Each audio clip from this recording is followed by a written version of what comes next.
Here we go again.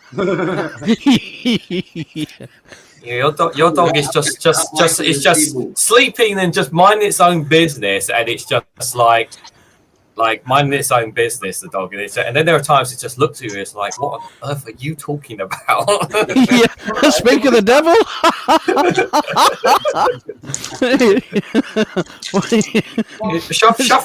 shuffle over so we could get the camera. Come in the camera. That's it. Bribe it with food. All right. There we go. Oh well. There we go. Nom nom nom nom nom. Nom nom nom nom nom. Indeed. I think he's feeling a bit shy tonight. Hello, everyone. Welcome to another Roundtable chat here. Myself, Reganelite, and I've got three wonderful guests, which many of you know because we all have a joint-based multi-community here because we all subscribe to one another and all sorts. So I hope you guys enjoy it tonight. Below me is the mighty Tam Daily Blasé. Yeah, the mighty Bantam, yes. Yes, the Bantam. Yes. Not going so well at the moment. but you know, well, it is what it is, you know. We're still up there, so yeah, we are indeed. And then how can we not have Mr. Power to the People? I like saying it like that. Graham Price. I just always like that power. Yeah. I do love that name, that YouTube name. It's so cool. Speaking of the word power, do you know, being a mighty Bantam, do you know who our captain is for Bradford City? What a name this is. Best name ever. Max Power. Oh, it took the name after. It reminds me of that Simpsons episode where he had Max Power for that episode. Remember that there.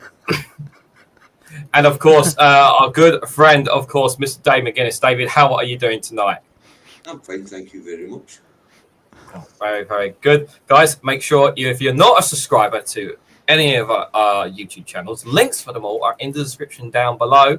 If our wonderful moderators could plug them as well in the duration of the live stream, that'd be greatly appreciated as well. And just quickly want to say thank you, Mr. E, for the very £1.49 super chat right at the start. Really much appreciate. Thank you so much. That's very, very generous of you.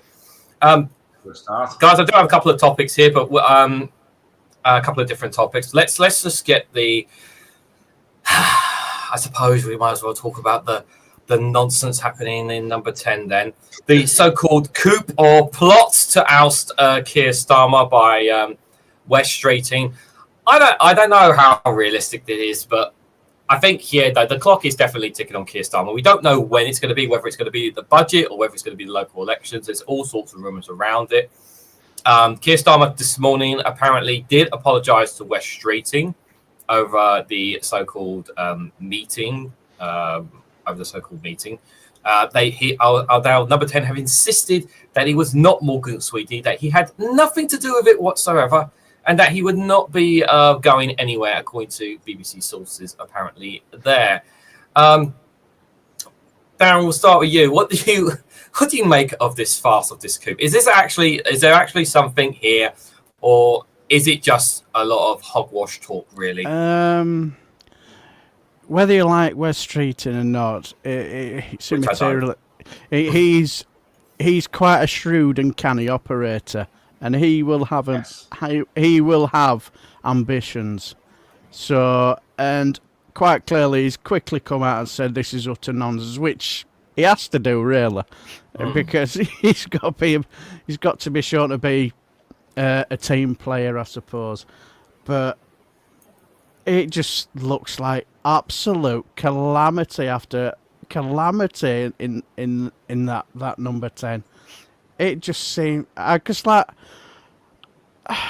do I think he's involved in anything? I honestly don't know. I honestly just don't know. I wouldn't like to say, but I think it's obvious that it won't be. Will he last till the budget? I think probably will do, won't it? It will Starmer and see where it goes from there. But Yeah. but I think it's if your ratings are worse than Liz Truss, you're in trouble, aren't you? That does say a lot, doesn't it? Yes. David, from a Scotland perspective, how much does this like just looking at this and just like thinking of this from a Scotland perspective, how pathetic this Labour government have been on this all? Like, it really is like pretty embarrassing, to say the least. Well, I'm only going to cover the last 24 hours on this one. And when we talk about the behaviour and within the leadership of the Labour Party, this tells me that we have a leader who's caught in the headlights like a rabbit, and he's seeing shadows everywhere as the cars approach him. So I think Starmer knows his days are numbered, and he was looking to advertise a plot to solidify support around himself, and I think it may well have backfired. And I think that's down to the way that Morgan McSweeney thinks. He's an opportunist, and when he sees a crack, like he did at the last election, knowing that the Labour Party weren't fit for government, but people were sick of the Tories. Yeah. I think they're trying to solidify around, get the MPs to solidify around the leader. I also have heard that there was 50 MPs willing to resign the whip and sit as independents to take away his parliamentary majority. So That many? they're beefing against each other, and within the regime, that's no good thing. No. Graham, how do you feel about what's happening with Labour? I mean, it seems like it's been what, a year and a half now. Labour have been in government, if I correct me if I'm right, over a year and a half, shall we say? Like, considering from there to here, like, are you actually generally, Graham? Do you think, are you surprised that the wheels have come off as quickly as they have for this Labour government? Yes, I am surprised. I had some faith in Starmer. I thought that he's a human rights lawyer. He's a very competent man. He's achieved things in his life. I thought he'd be a great prime minister, and I think there's been relentless attacks on him through social media and stuff. And no prime minister has ever had to deal with the level of social media that a prime minister nowadays does. But I still think that he's not done well enough. It's a bit of a controversial thing to say. I've mentioned it in a couple of my videos. I think Andy Burnham would do a better job, or Angela Rayner. I mean, I think Angela Rayner might be out of question because of what's happened to her recently. But I think Andy Burnham, if he could stand for in the next by-election and get into and become an MP again, I think Andy Burnham could do it. I literally know some people who are talking to me about voting reform because they hate that. They say that the Tories and the Labour are a uni party and they're looking for a third option. But they say they'd go back to voting Labour if Andy Burnham was leader. I know quite a few people like that. Yeah. And I like Keir Starmer. I think he's a good man. I think he's achieved great things in his life. But I think this isn't one of them. He's failed at being a prime minister. Yeah, he just seems to be scared. He seems to be scared to do something. And if you're too afraid to do something, you're not really going to do anything, are you? He should have grabbed that massive majority he had and used it to make sweeping changes to the whole nation. Yeah. And he hasn't. He seems to have just grabbed onto.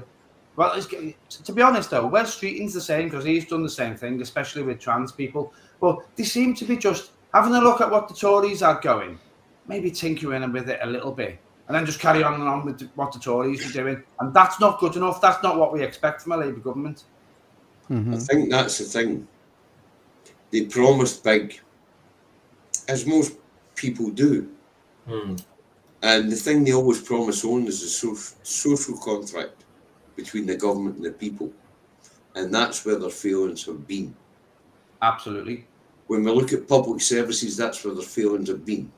Yep. And their failings have been basically based on vanity projects which went wrong. I mean, the biggest vanity project that went wrong was Margaret Thatcher's idea that the private sector could do things better than the public sector. Look at the fucking mess that's got us in. Yeah.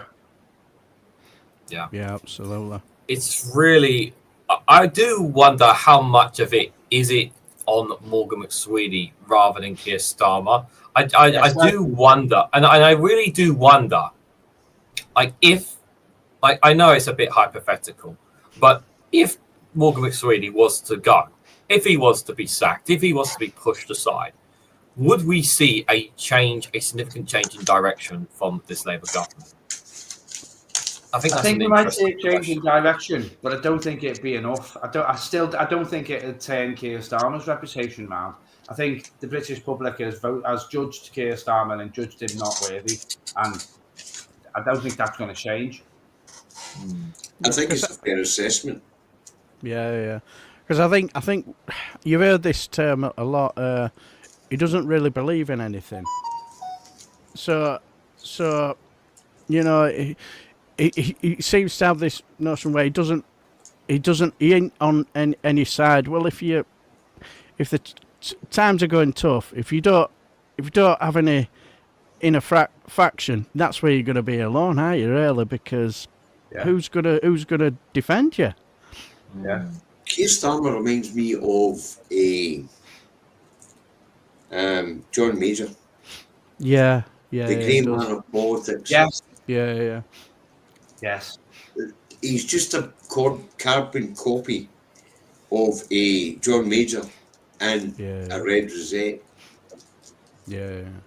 He really is. He's done enough to be considered a good man, but he's not done enough to be considered a good prime minister.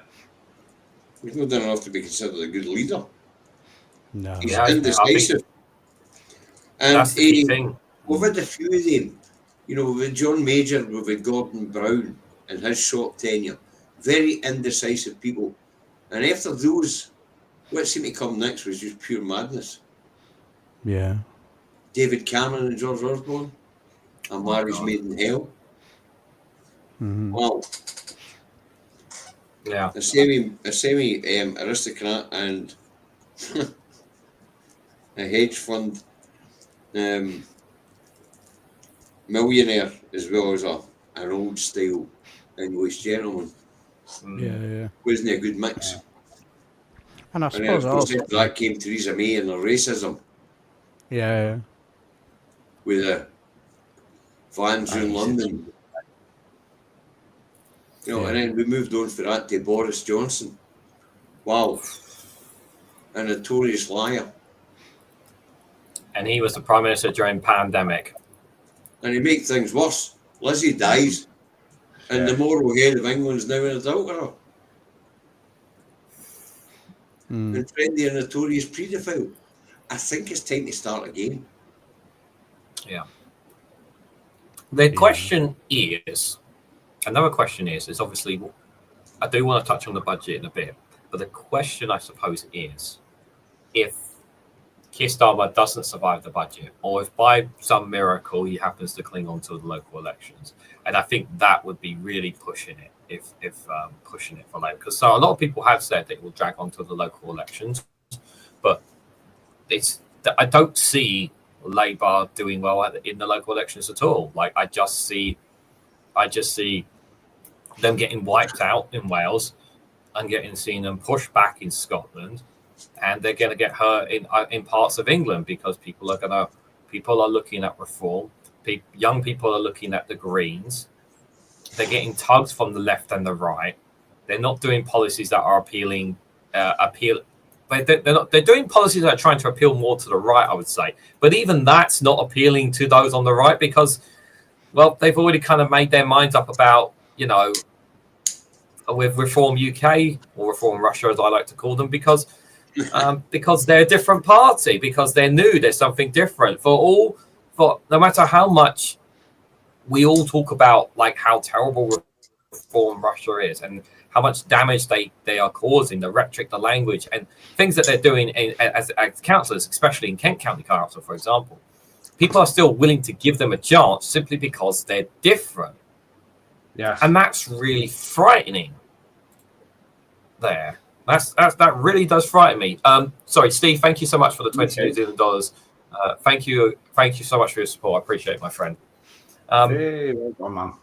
I just think in particular with Labour, like they've just not been strong enough when it comes to tackling reform, and they've just been doing a lot of what the Conservatives have been doing, and that is trying to out Farage and reform on their policies, and it's just like you can't do it.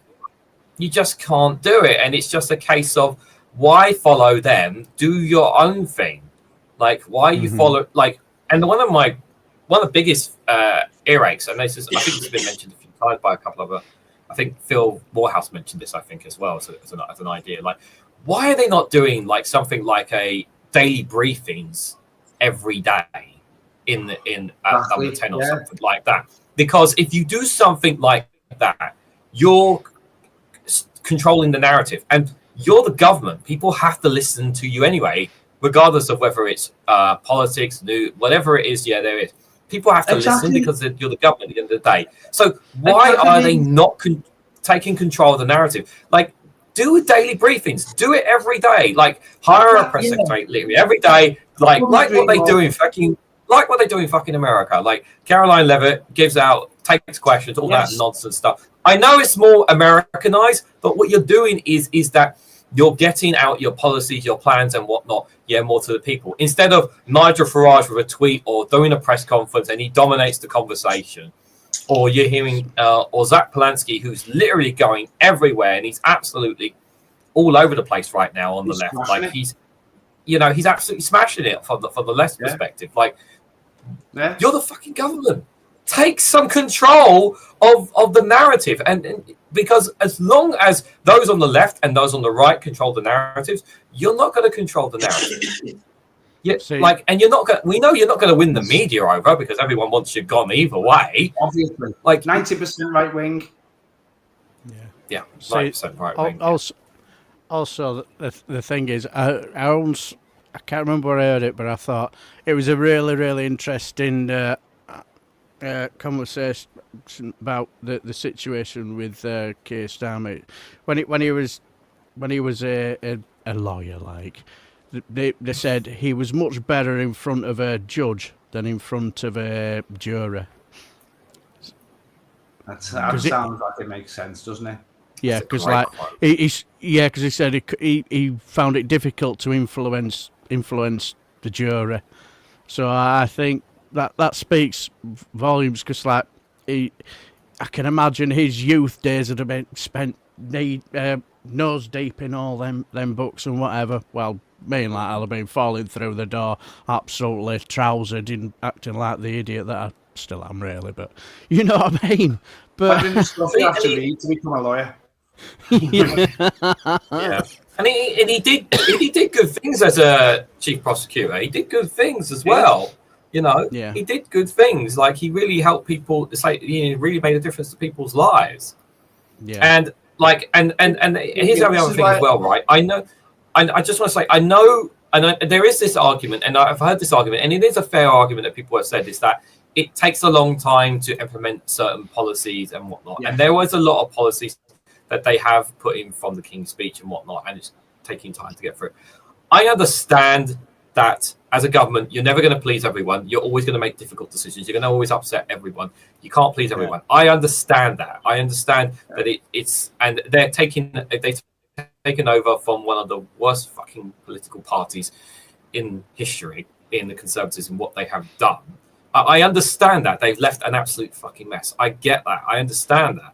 But what I wanted to see is showing that you're willing to do something for the people, rather than just constantly a positive message over and over again. Yes, that's what we need. And even on the steps of Downing Street, Keir Starmer didn't really offer hope. On his very first speech as Prime Minister, didn't even offer hope. And that was the thing. Like people want something. It wasn't a great speech either. Yeah, it wasn't a speech that says to me, good times are coming again. Like, it wasn't anything like that. It was like we've got difficult task ahead, and it's just like, mate, we've just gone through 14 plus years of hell with the Conservatives, and you're telling us, dark, difficult times are coming ahead. Like, give some optimism at least, and you can't even do that. Go on, Davey. I know you want to step in. Eternal spin, isn't it? That one was the bad guy, and we're going to take years to recover for his damage, so keep voting us. Yeah. It's not much of a positive if message. You're a smart political party, you Not do enough. what Alex Salmon did. You come to power and you offer a new social contract to people and you fulfil it. Yes. Proper change. That's why we've integrated social care in Scotland. That's why pensioners have free bus fare, free bus travel at 60. Children don't pay bus travel between 12 and 22-year-olds to give them a start in life. There is no eye test fees. There's no dental test fees. You might, if you're an adult who's working, have a wee bit 12% of the cost you paid for the treatment. The reason mines are not fixed is because we've still got a pandemic backlog here. Because all the Polish dentists left because of Brexit. There are consequences to the actions that have been taken by the electorate. And Brexit's been a nightmare. Yeah. Especially been devastating to the NHS. But the general public have to take the responsibility for it because it's what they voted for. Yeah, but people. So when we look at the decline, we can put it down to the bad decisions made by the general public over the last 50 to 70 years. Yeah, you get the government. There is a two-pronged situation in that as well, because you had at that time, and in the run-up to the general election, we knew that there were things wrong about Labour because we've heard the stories, we've heard the businesses and whatnot getting into Labour's pockets. We know that that a lot of so-called people on the left were purged when Keir Starmer took over as well. There were they made some promises. Like the thing that stuck out for me as well, was the WASPy women, that they never kept to that. Oh, but now they say they might magically out of nowhere have a change of heart somehow. That one just stuck for me. But that's the most cynical thing I've seen. The most cynical thing I've seen is this saying they're going to look at it again. We found a new report which came out on March 21st, 2024, before Labour voted into power. So they've just found it. No, it was published in the Congress Library. They all knew about it. Yes. This is nonsense. They just kept it. They've kept it there as a get out of jail free card, just in case, guys. If it gets too much. This is a carrot on a string for votes again. They're trying to take people for granted. We'll look at it again. We'll have a review. We'll come back shortly. Vote for us in the meantime. Shocking stuff. Yes, Mr. Reid. Westminster does it to you, not for you. Yeah. Definitely feels like that for sure. It's a shocking thing. One last question. That's how I've felt for the last 15 years. I was going to just, before we have a look at what could come in the budget, last thing on this. Is it going to be West Streeting? And I suppose a question is, who would you rather have, West Streeting or Keir Starmer? Now, I know the obvious answer is neither, but if you have no choice and we've got to stick with one of them, who are you going to pick? And if I'm going to be blatantly honest, based on everything that I hear about and read about on West Streeting, I would rather have Keir Starmer. I'll wait my turn and I'll think about it. All right, Daly, you've got to choose between Keir Starmer and West Streeting. Who are you picking? I suppose in a way, chat, you got to pick two, chat. Who are you picking? Yeah, go on. I suppose it depends on what you personally. Well, you know me, I'm so laid back and practically horizontal.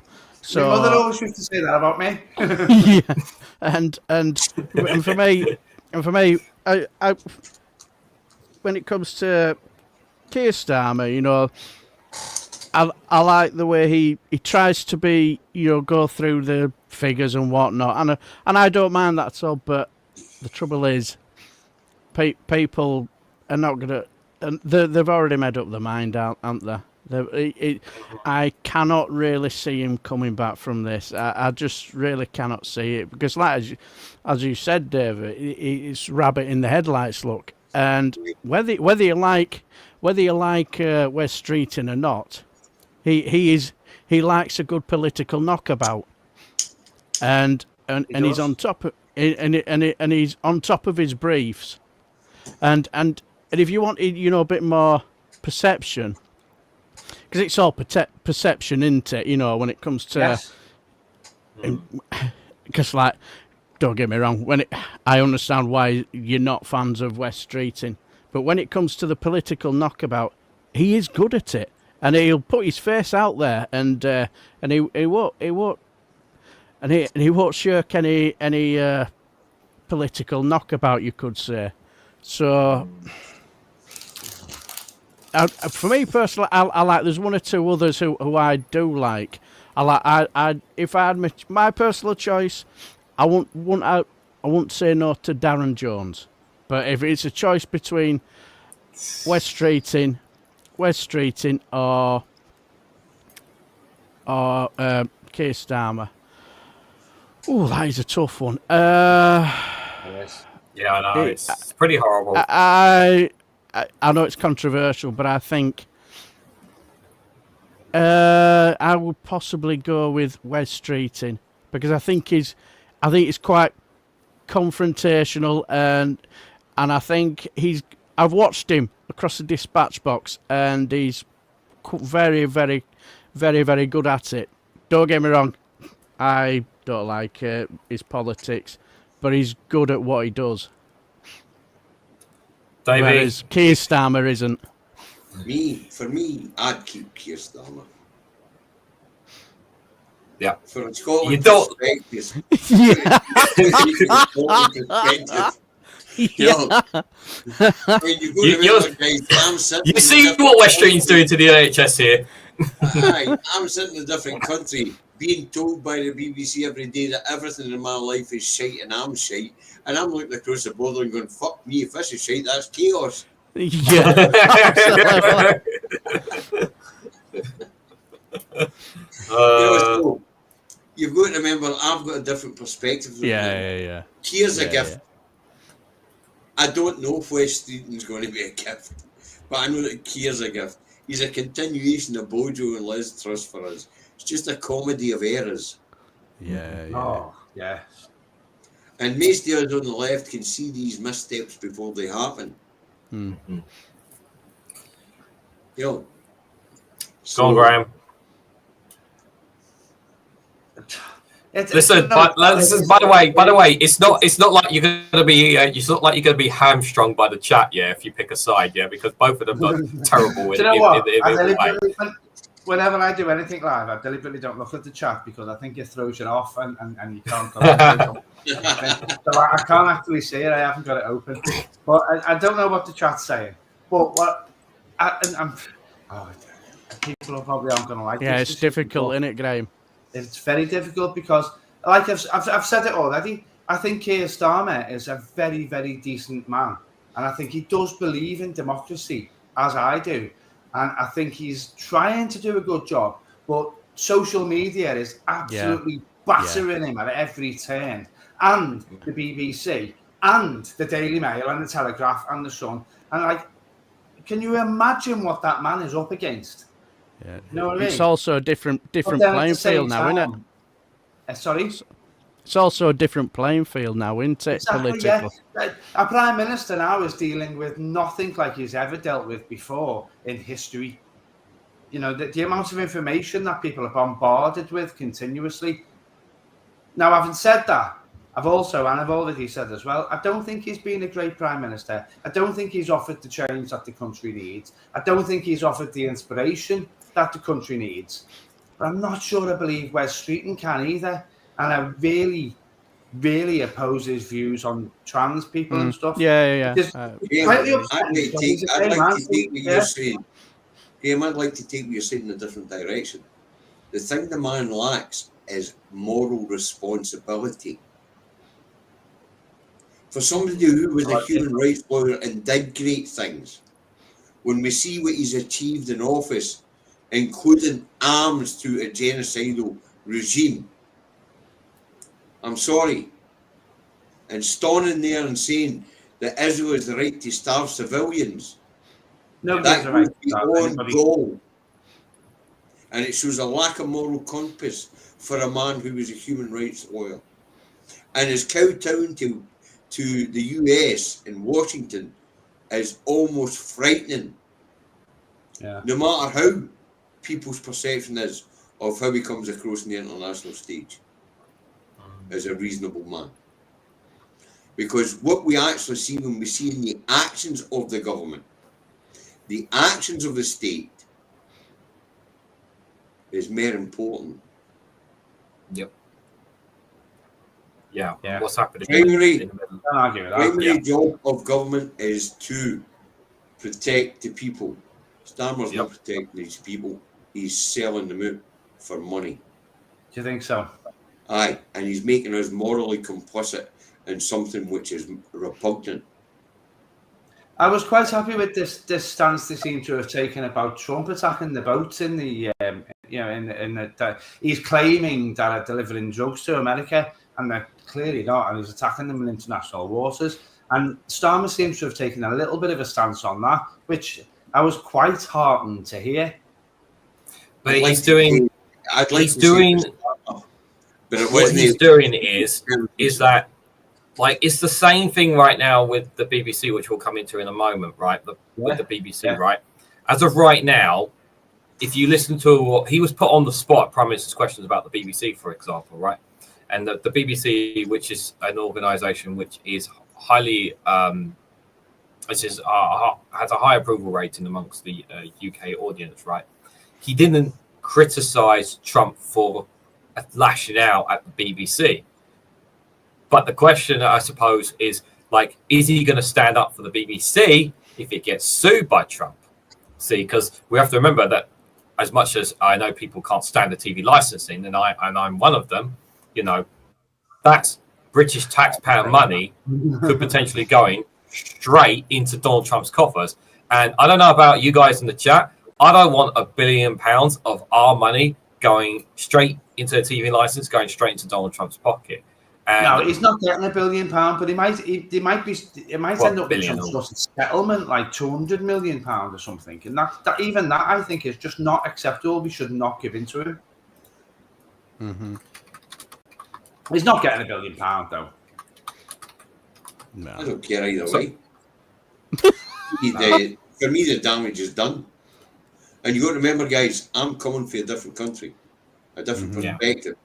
The BBC is used here every day to tell me how crap I am and how crap my country is and how crap my institutions are and everything else. Whereby every marker, the ONS say we're performing better than any other part of the UK. How can that be? Right. When I put my radio on at 6 a.m. in the morning for the morning paper review, I'm told that everything in my country is shite when it's markedly better than what it is in other parts of the UK, according to the Office of National Statistics. Yeah, I go out my bed every morning, and the BBC, as the national broadcaster, tells me that my country is in decline. When it comes to UK markers, my country is outperforming every other part of the UK. How the fuck can that be true?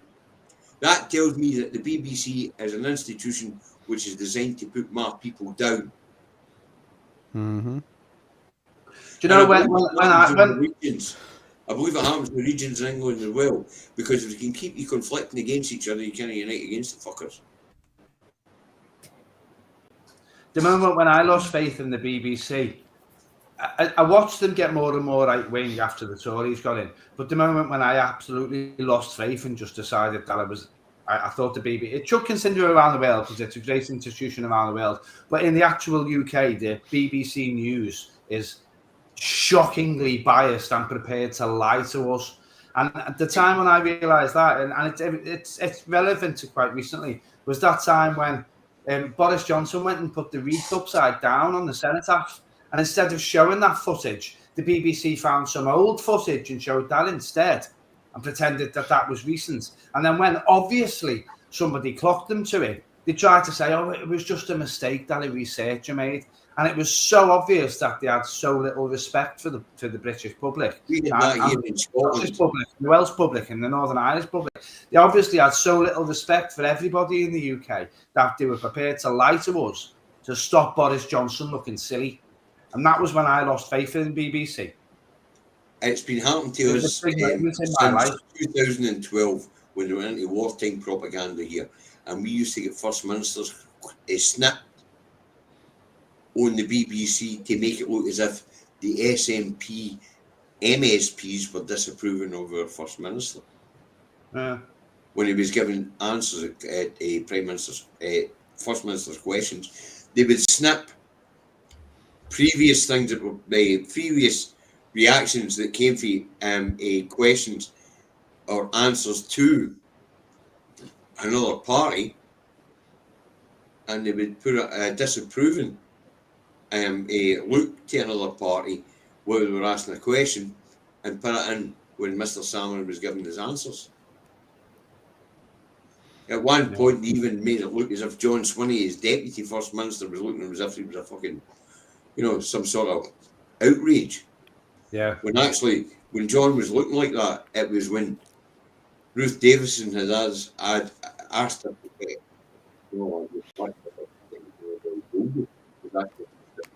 Oh, I can't hear you properly there.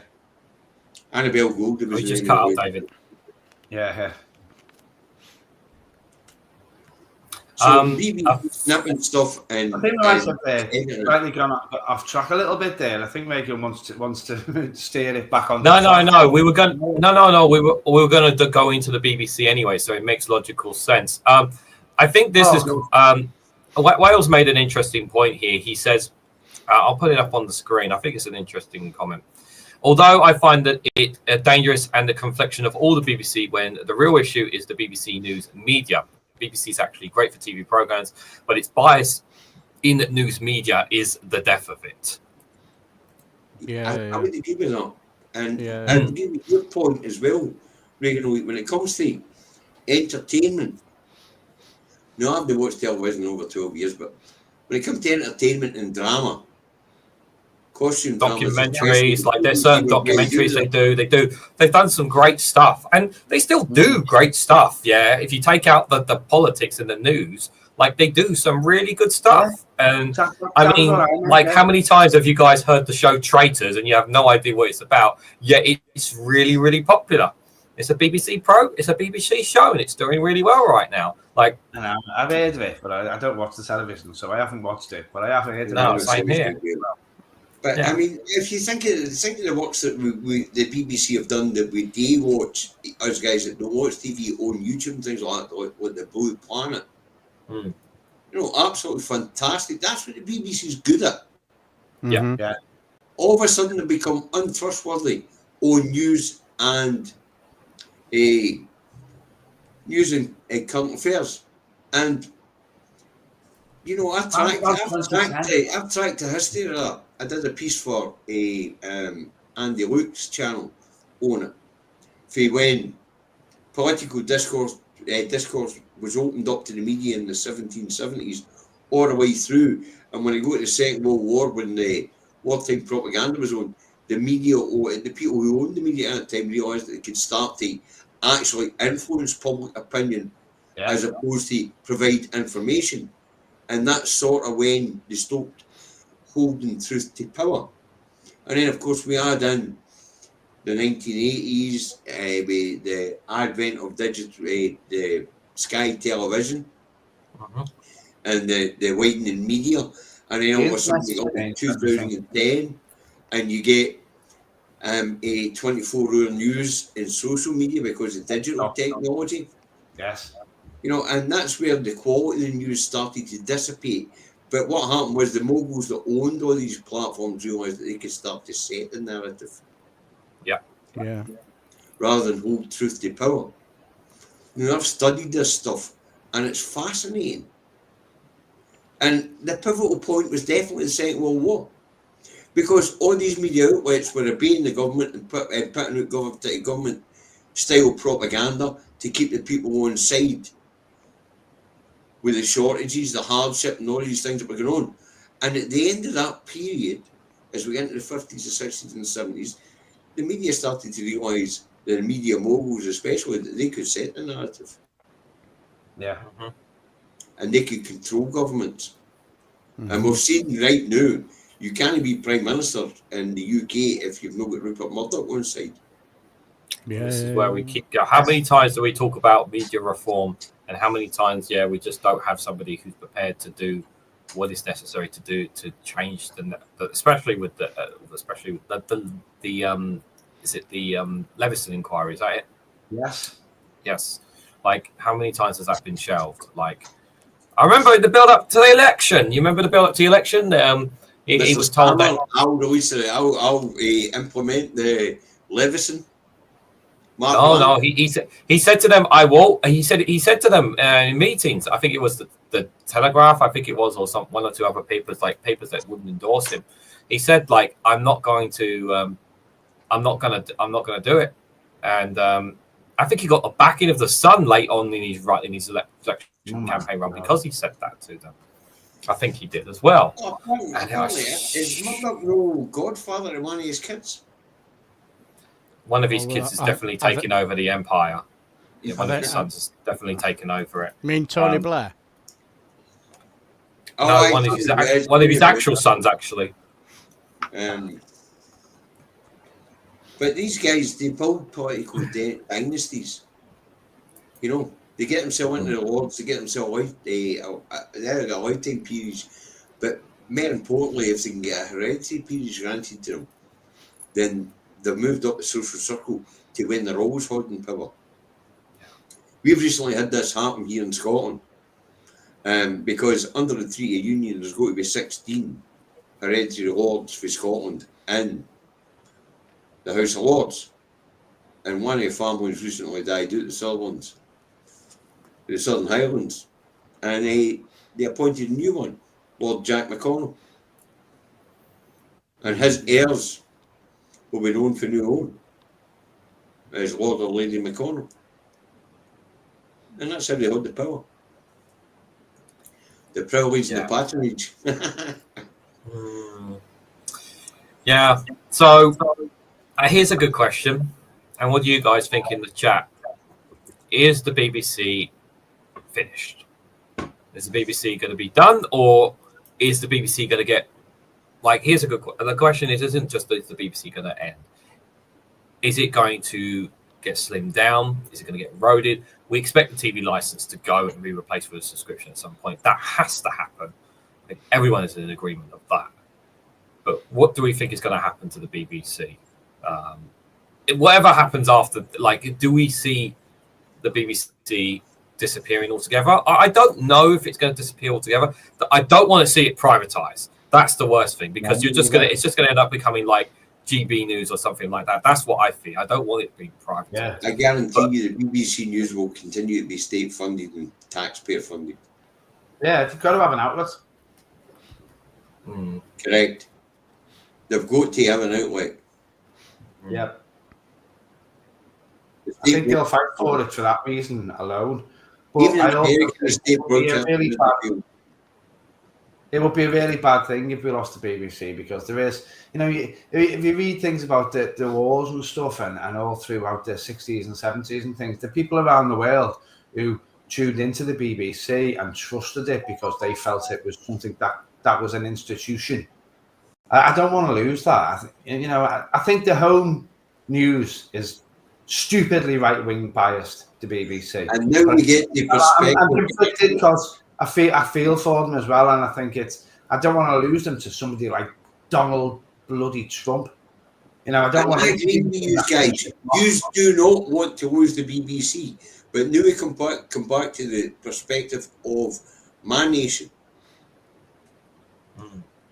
Yeah, we want to lose the BBC. We don't want the BBC. We might buy your programs, but we don't want you operating in our country. We don't need your state propaganda machine operating in our country. I suppose this is where independence will come into it, because if Scotland voted for independence, then they'd have to give the BBC the rights to come in, whereas now the BBC probably feel like they can because they're part of the UK.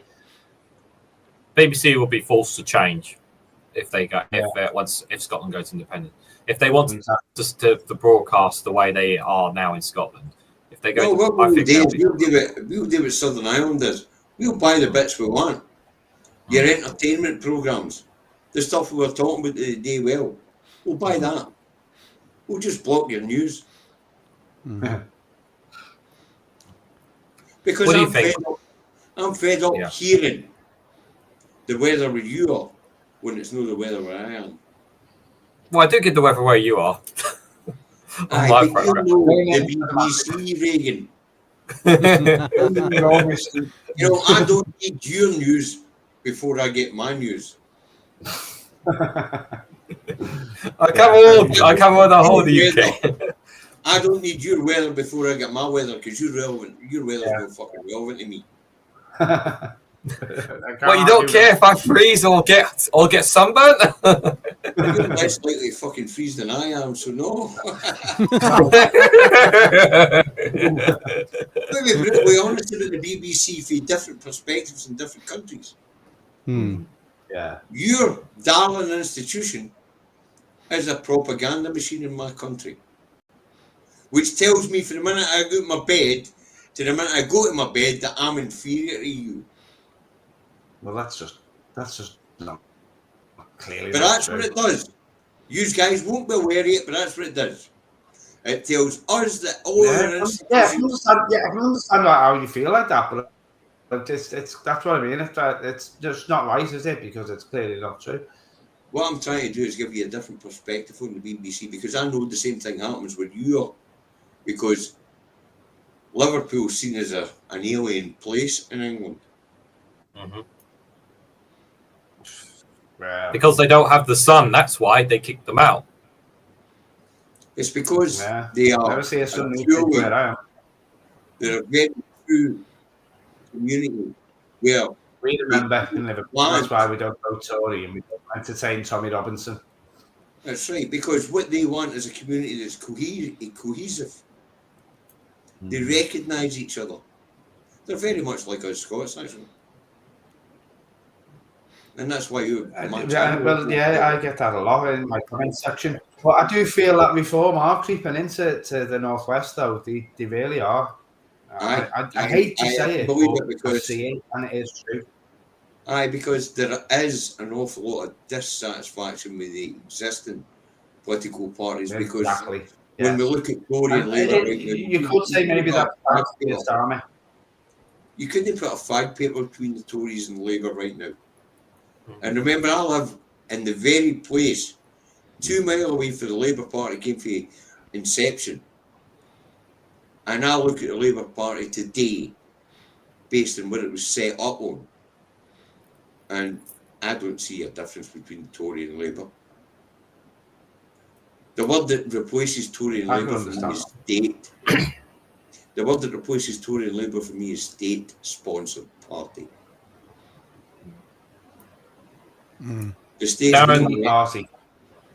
state's become an entity that protects itself rather than being an entity that protects the people. Darren, how do you feel about the BBC? Well, I think the last time I watched BBC, I think Dirty Den was in EastEnders. And that's so I'm not. I don't really watch it. Now, from what I can gather, they do make a lot of money from their selling their whatever they create abroad, don't they? So I can get you a number, darling. Now why do that not surprise me, my dear friend? 1.75 billion. You don't surprise me. I did. I was actually covering a story on it a couple of days ago and looked it up. Nice. The BBC generates 5.1 billion a year. Wow, not to be sniffed at, is it really? But no, I do Yeah, but as I say, I didn't watch the program, and I didn't really see. The reason why I didn't watch it because I thought, well, what's the point? He basically tried to steal Yeah, I democracy. never watched that. I know enough about it. Yeah.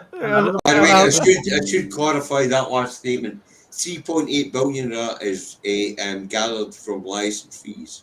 Yeah. It's only 1.75 billion after tax, which is gathered through commercial enterprise. Oh, right. Yeah.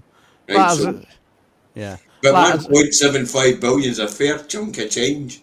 It certainly is not to be sniffed at. I won't mind it in my bank account. That's for certain. But yeah, it was a case of I didn't really understand why people like KGBBs constantly going out. You've got Zelda from Terror Rocks, Carol Malone. She's constantly going on about it. Yeah, Graham, you're laughing. Graham, you're laughing. You know who I'm talking about, Zelda from the Terror Rocks. Yeah.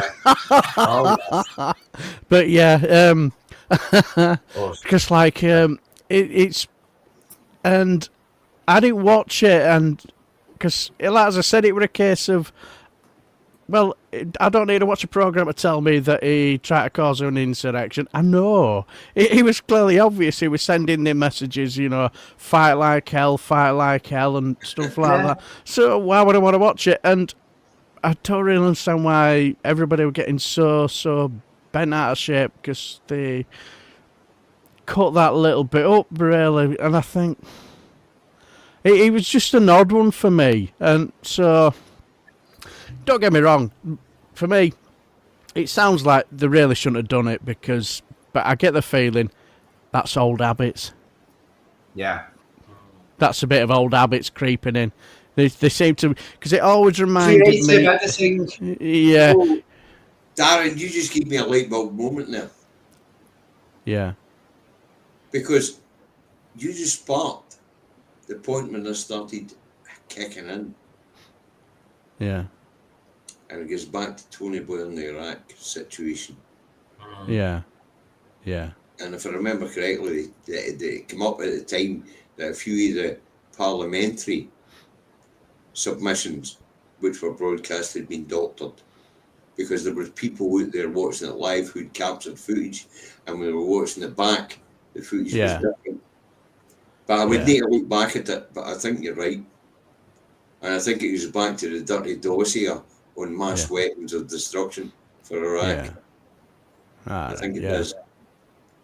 Yeah. But yeah, it just like, it can't. Has anybody watched that old? I think it was an old '80s program called "A Very British Coup." Sounds familiar.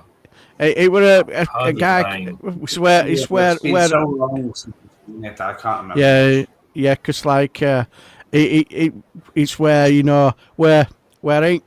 I suppose maybe possibly it'd probably be England and well, Britain possibly, I can't quite remember, where they decided to do something intelligent and vote in a socialist prime minister that had all. Yes, exactly, Graham.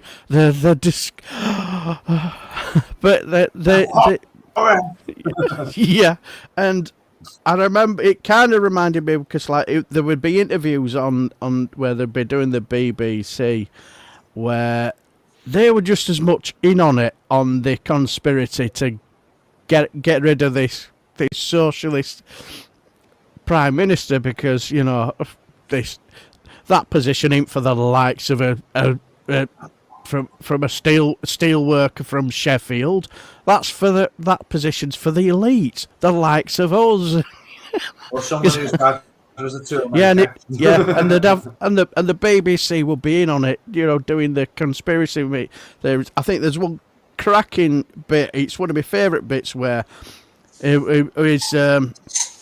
I've forgotten the name. It's Lily Allen's father. I've forgotten his name now. He played he played his press secretary, and he's a proper right socialist, and his girlfriend's family's highly bred. They don't approve of him, and she don't approve, and they don't approve, and he don't approve of them. But and they're having a talk. And one of his things was Harry Pickering. He likes to play darts, and so they go up in that room because he knows it's not bugged. Sorry if I'm boring you, Regan. I do apologise. No, I'm tired. I'm tired. I already said before we went live, I'm tired. You guys don't worry about it. Don't worry about it. I know. But my wife says that all the time. Yeah.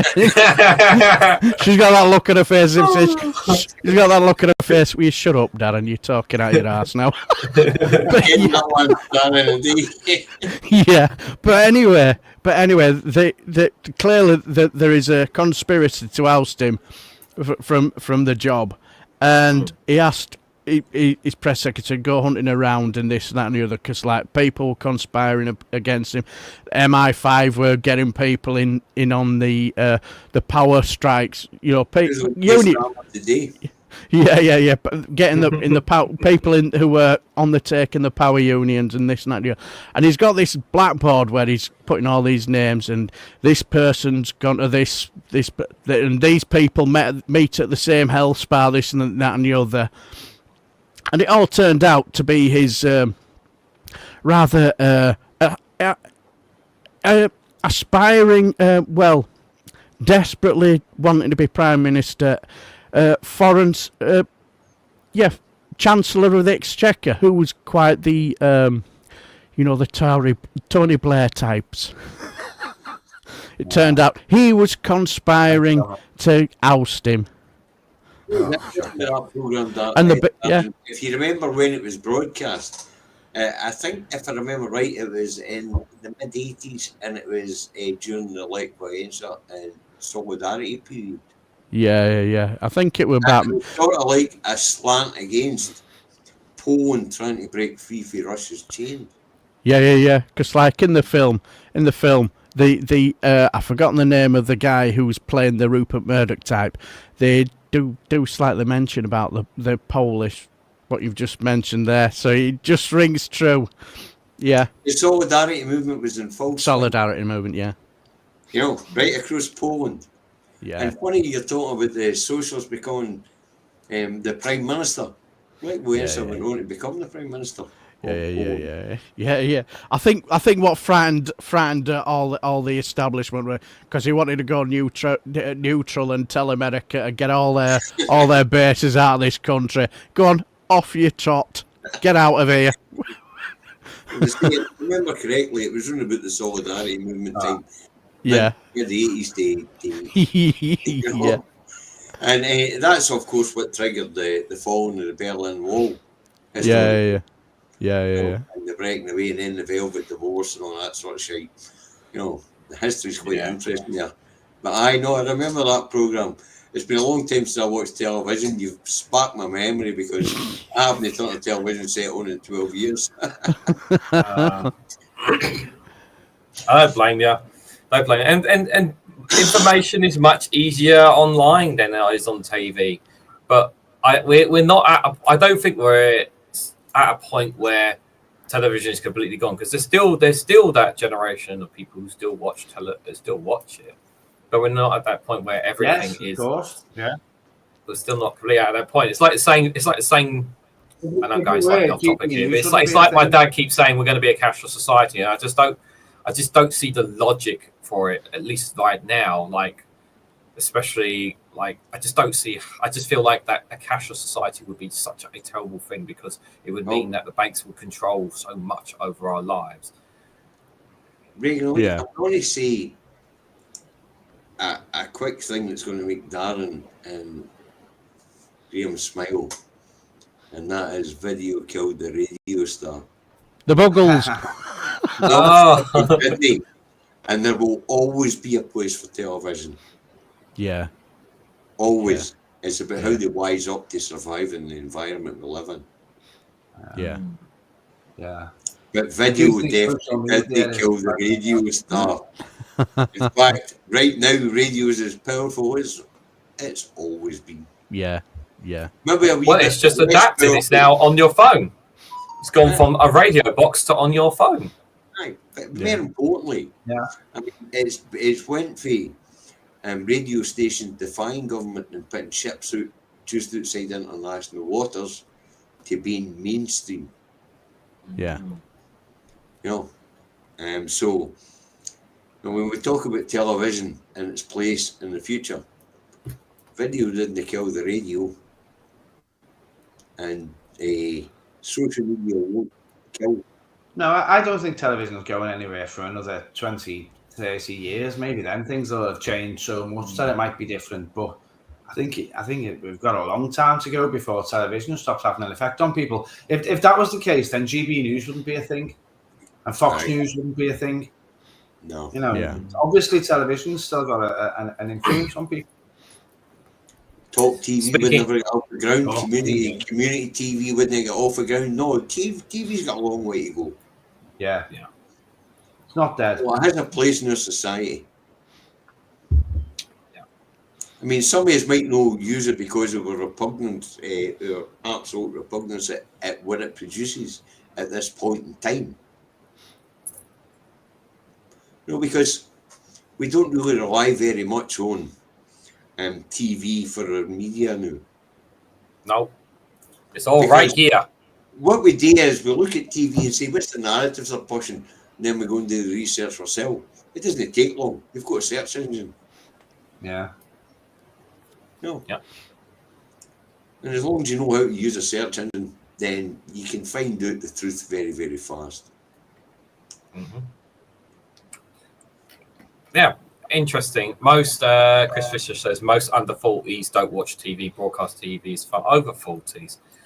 It'd be interesting to see what the numbers actually say. I'd be very curious to see what the I'd be interested to see as a percentage of the percentage of that in comparison to streaming and whatnot. But I don't think it would be.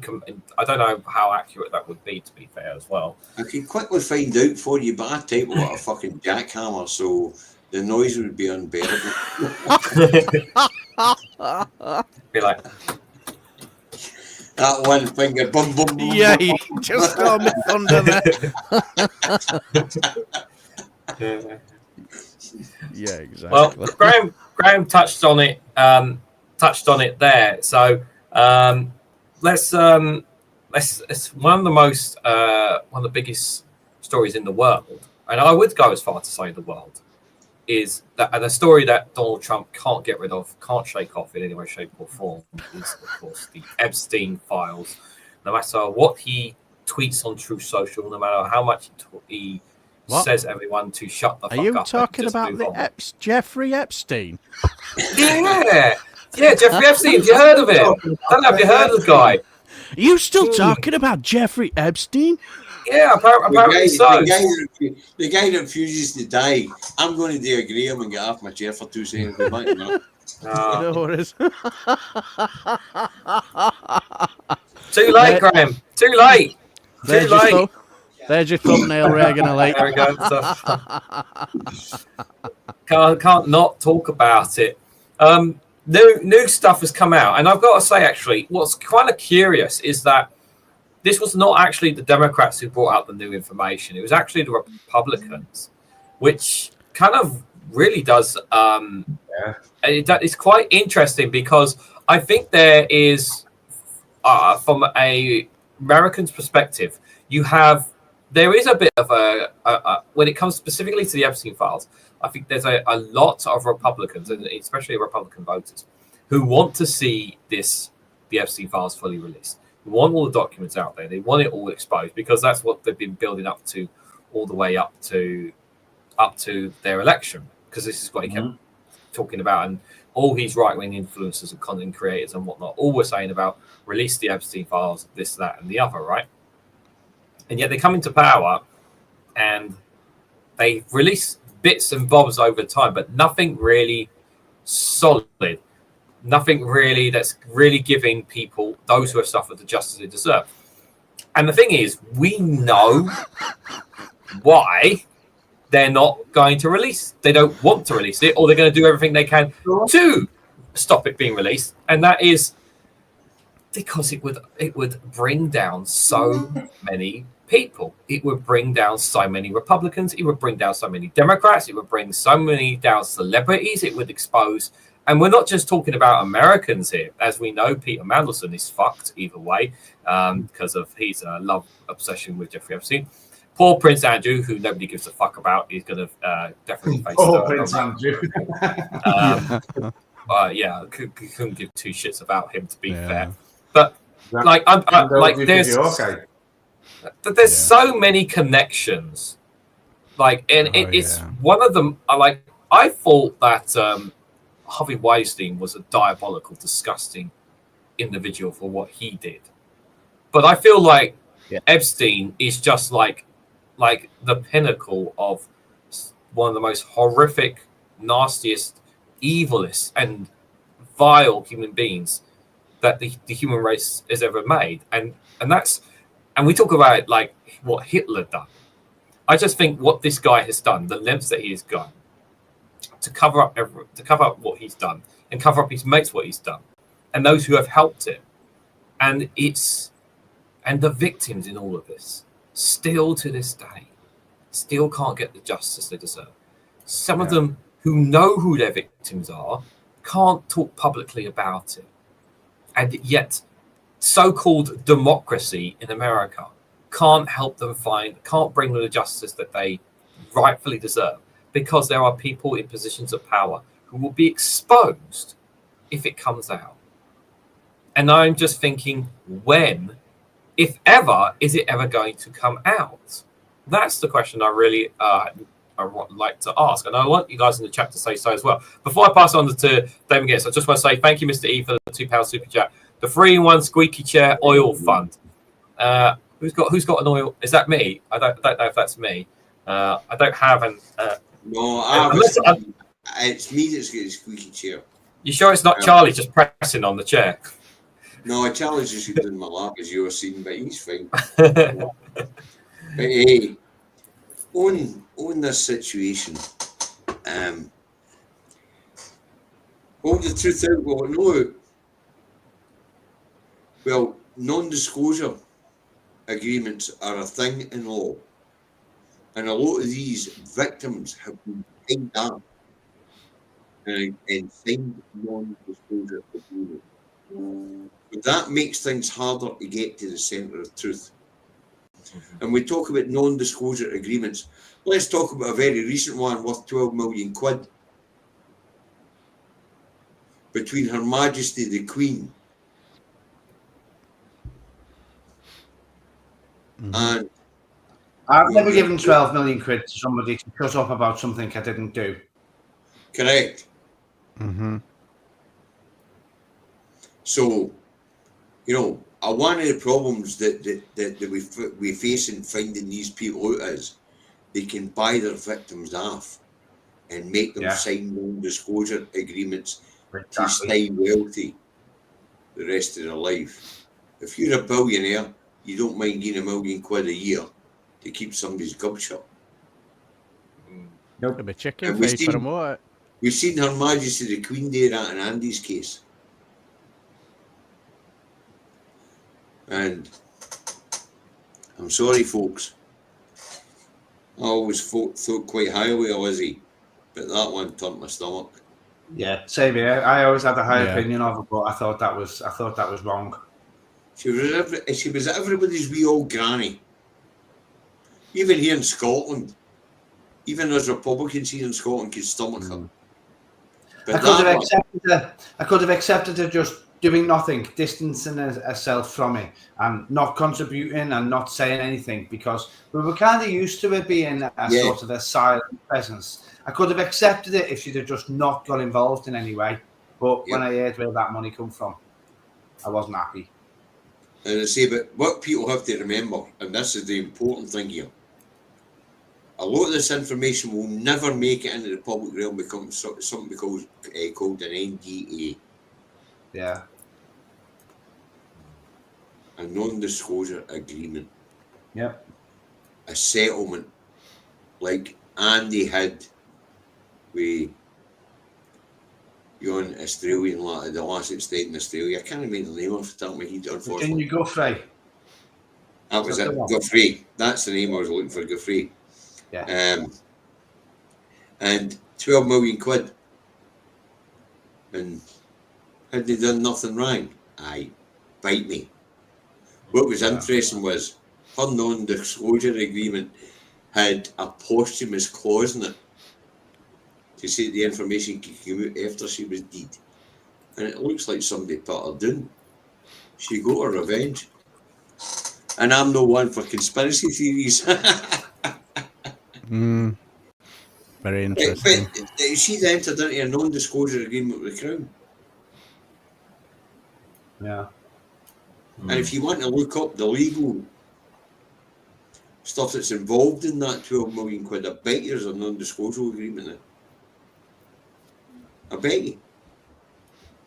But if I remember right, it was one way, no posthumous clause in it, which meant that if she was dead, this information could be released.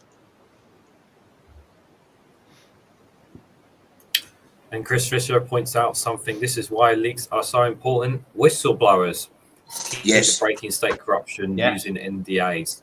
I mean, if you look at the American whistleblower that had to run to Russia for protection, I mean, it's got to a point in society where governments persecute whistleblowers. Whereas governments should be looking for people to let them know where the system's letting others down, so we can fix the system. We shouldn't be persecuting whistleblowers.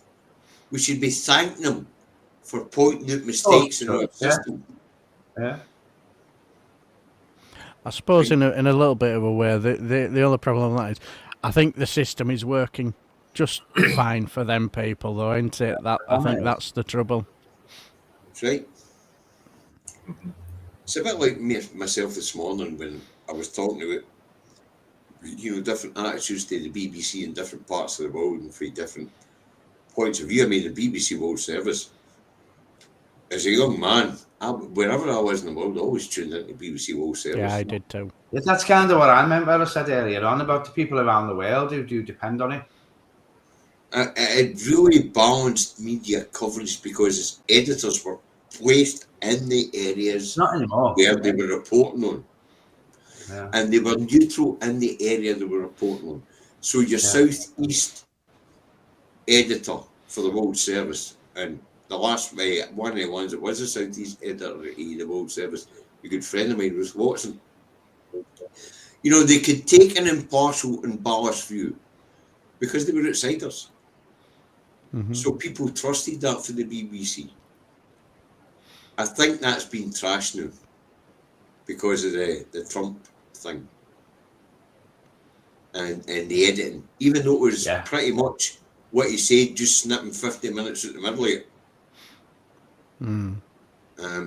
Will he win his case in court? No. Yeah. Trump has had a terrible effect on media right around the world.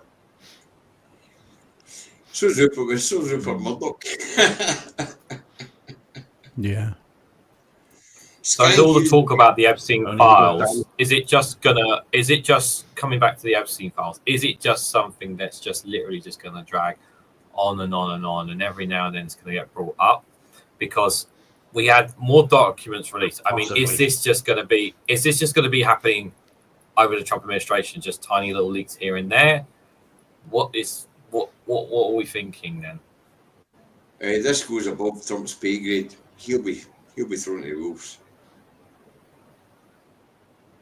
Interesting. Because it's not going away, is it? It's just not going to go away. I just to make it go away, they're going to throw Trump to the wolves, and probably Andy as well, and a few others whose names will come out. Yeah. And the families who these wealthy people come from will throw them under a bus. They will. Because they want to protect their wealth. Now, I don't know if you guys have ever studied the history of empires, but when empires collapse, what happens is the head of the empire, the head of the family that takes the wealth. Davey, I can't hear you. Your mic's cut out. No, I'm struggling. Struggling Yeah. there. Sorry, David, we couldn't hear you there. Can you hear me now? Yeah, it's better. it's working. It's now. It's fine. Yeah, it was just cutting out with the last bits you were saying there, so we couldn't hear you. Well, on the history of Empire, when empires fall, what happens is the head of the snake's cut off. But the snake's siblings and children all hold the wealth, so they come to power again. They might even change their name, but they come to power again. Hmm. You know, we see this hour and hour again. And we'll see this with the industrial wealth as well. The industrial wealth is what we now call old money. Yeah. You know, people like Carnegie and things like that. The philanthropists, we call it old money. Mm-hmm. And it's only been around for 100 years. When we talk about real old money, we're talking about, of course, the dukes, the barons, and that sort of thing. The ones that are on the civil list who get paid tax. Graham, what do you think of the Epstein files? Of it all? I think there's a hardcore of MAGA people who are going to deny that he's a monster right up until the moment that he, you know, turns up at the house and kills the children. Is that there's some people that are just never going to accept that he... It's partly because they have faith in him, and it's partly because they refuse to admit that they were ever wrong to support him in the first place. But I do think all these little things are chipping away at his support.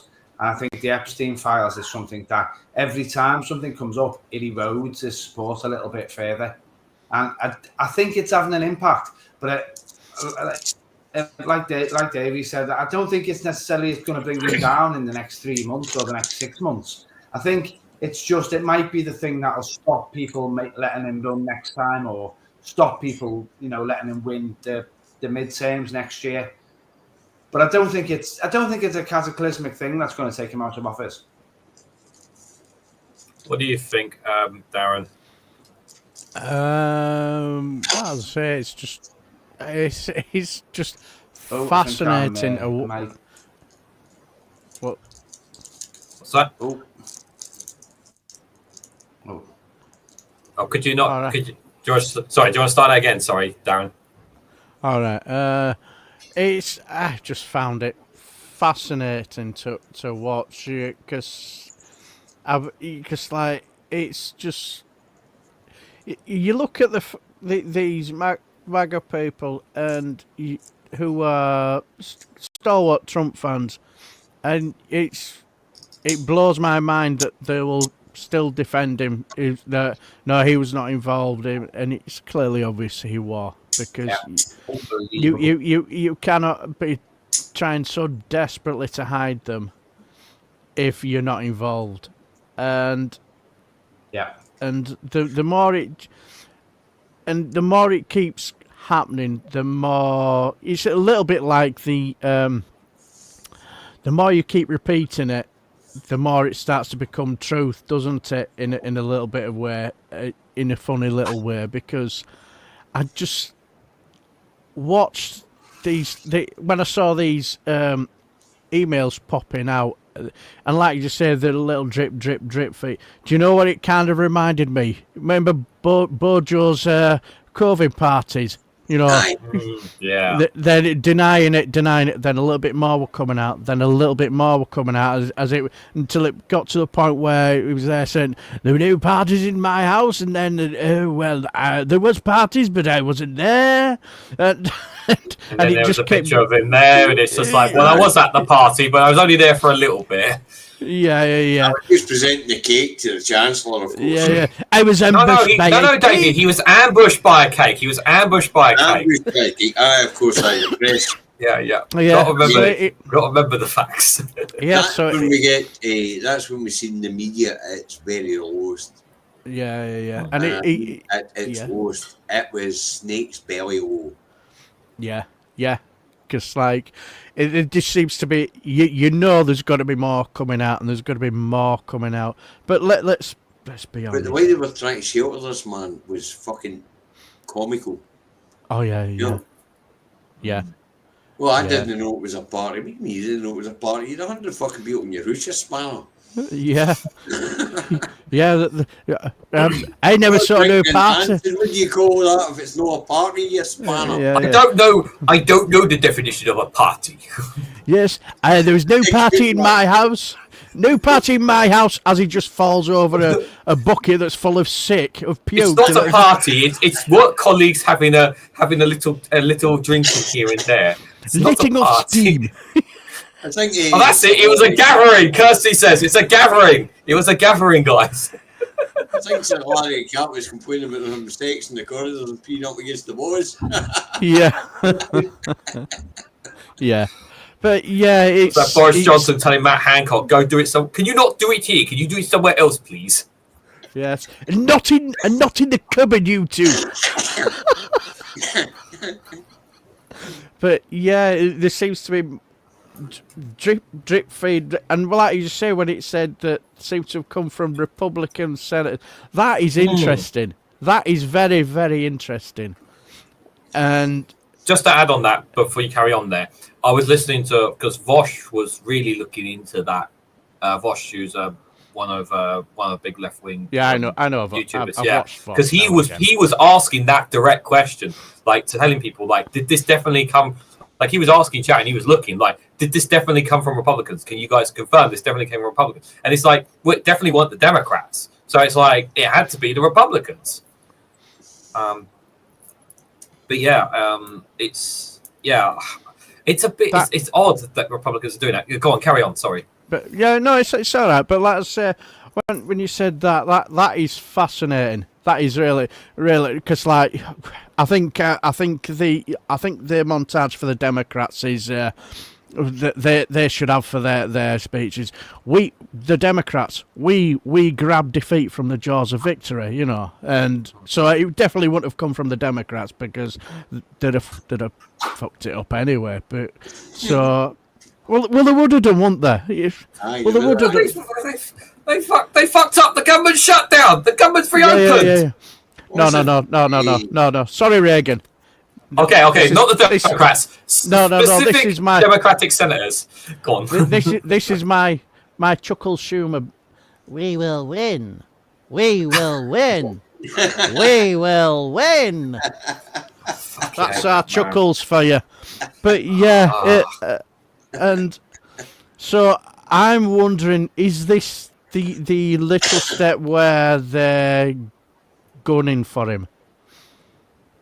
I think the Republicans realise they've become so repugnant with the policies that he's introduced in the big beautiful bill. Yeah. And the amount of people that's going to affect. Yeah. There's just no way that he can survive it.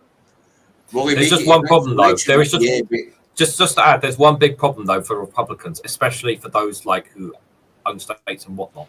If they go against Trump publicly, they get pushed aside. They get fucked at the next election. That's always happened. The next election anyway, so that's what we're looking at. But they still toe the line. They still toe the line. There's got to be an election. Right, but that's the thing. Election. I mean, I stated this morning that I don't think so. I think the ballroom's get being built for his memorial. Or is it a bunker? The Epstein ballroom. The Epstein ballroom. So they should call it. The Epstein memorial ballroom being built to celebrate the great leader who will lead until he dies. Yeah. Which, monster. Looking at history, will not be that fucking long. No. Only got that young, and that's the second time I've said that tonight. Yeah. Well, I don't know if the 80s that young, but his dad was popped his club about 86, was it not? Dementia. Yeah. Well, Trump may be one of the oldest. Trump may be an old US president, but he's got nothing on the Cameroon president who's been re-elected again at the age of, 91, 92. So he'll be there for another 4 or 5 years.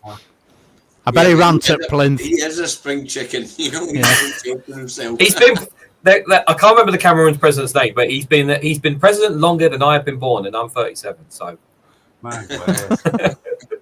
No, but I've got to say though. I've only got a few living relatives, and one of them is my auntie, and she's 81. She's just turned 81, and she is as sharp as a button, and she's left wing, and she's switched on. She reads all the right media and everything. So I don't think Trump is stupid and evil because he's old. Trump is stupid and evil because he's a stupid, evil man.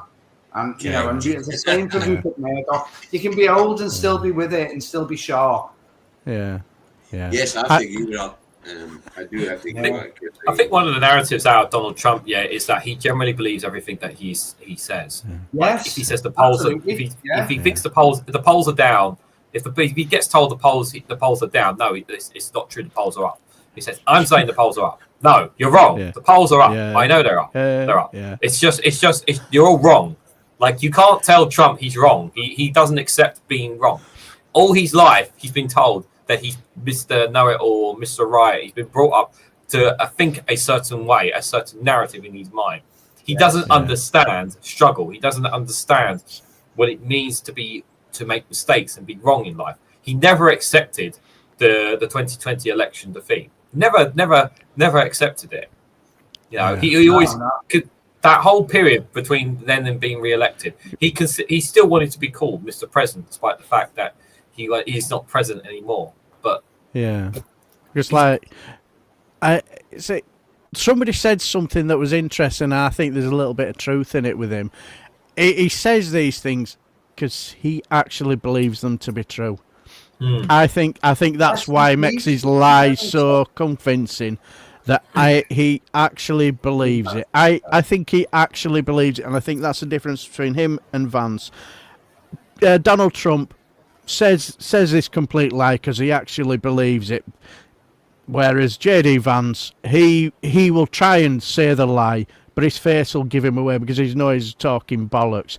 And before I finish, sorry for my juvenile sense of humour. This Cameroon president who's been flown in to be president again, did he go to the plinth and say, "The people have voted for change"? No, actually, he said the people are voting for continuity. After 30 plus years.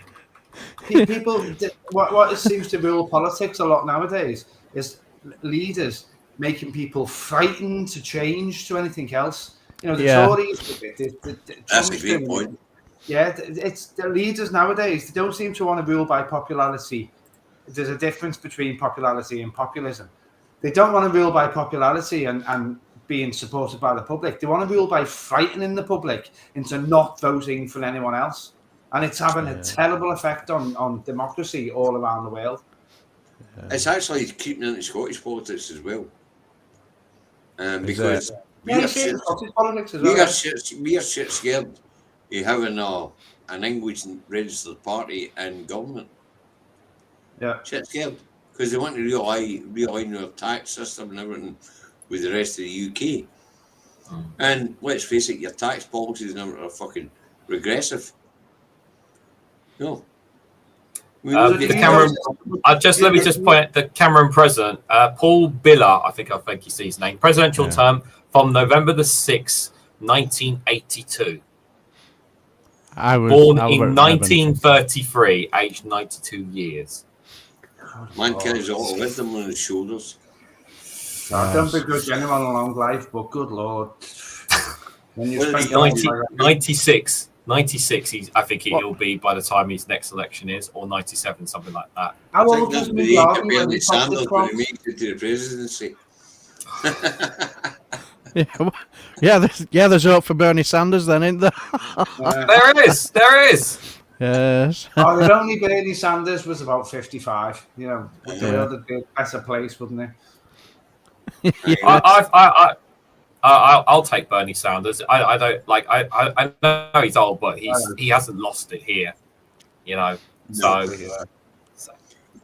I definitely would take him. He is a little bit. Yeah. Some people say he's like an American Jeremy Corbyn, don't they? And I do think there is aspects of that, but he's got more realism to him than Jeremy Corbyn ever had. He's more of a pragmatist than Jeremy. He has Corbyn. faults like every other politician, but he also understands what the people of America needs as well. Exactly. That's for sure. To be fair to Jeremy Corbyn, I'm no Labour man. I'm I'm not as left as Jeremy Corbyn portrayed himself. Yeah. But what I would say is Jeremy's heart was based in the idea that we should all be well served by our services, and we should protect the people, because the people are the biggest assets of any nation.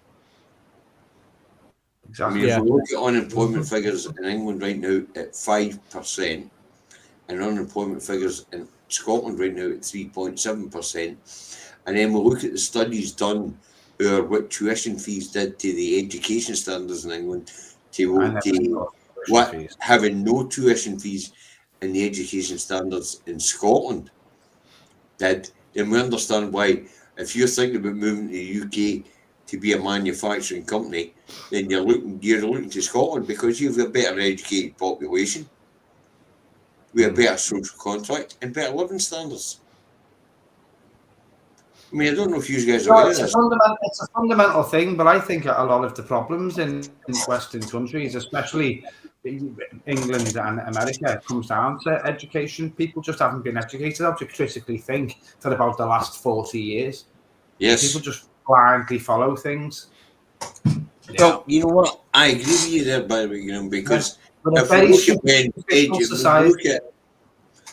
look at when tuition fees were introduced in England, we're talking 1998, 1999. Yeah. And then we look at how the standards of a productivity in England is dropped and what the producers dropped. You can come out to a university in England, look for a job and end up in Burger King flipping a fucking off, or McDonald's flipping a burger. You know, and that's a stereotype. They tell us, you know, you're just stereotyping these people, but actually, when you get right down here, in certain professions, we have more graduates than what we have need. Yeah. You know, even wage tuition fees in England. But when you look at the quality of industry in England and what it is people buy for England, it has dropped amazingly since the English population. The last 30 years, education standard has dropped. Yeah. Yes. People just have to look for them. Mm-hmm. Yeah. And come out of uni in England with a huge student debt, Kirsty says, and that's why I didn't go to uni. Like, I said bollocks to that. I don't want to live with a debt. I know my younger brother went to it, and fair play, he's done all right for himself. But I just don't want the debt on my head, like to worry about. Like, that's not the kind of life I want to live. Like, having to think about that debt, like, it's just like it bothers me. Like, it puts me off. It put me off. Like, because I actually did a bit of college, and when I knew, and I did a bit of college, during when I was in school, and there was an opportunity to progress in college and then go to university. But once I learned about debt, there was a debt. I said, I'd rather just that's not me. Like, I just don't. Like, I'm somebody that I don't like having debts. I'm just somebody that doesn't like having to worry about something that I need to pay for down the road, sort of thing.